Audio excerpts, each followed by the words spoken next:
You ask Tiger to solve. This deals with linear equations with one unknown. The final result is a equals 2. Let's solve it step by step. Simplify the expression. Move the negative sign from the denominator to the numerator.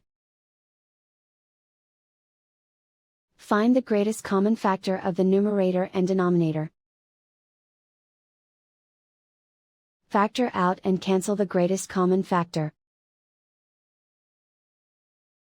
Group all constants on the right side of the equation. Add 6 to both sides. Simplify the arithmetic.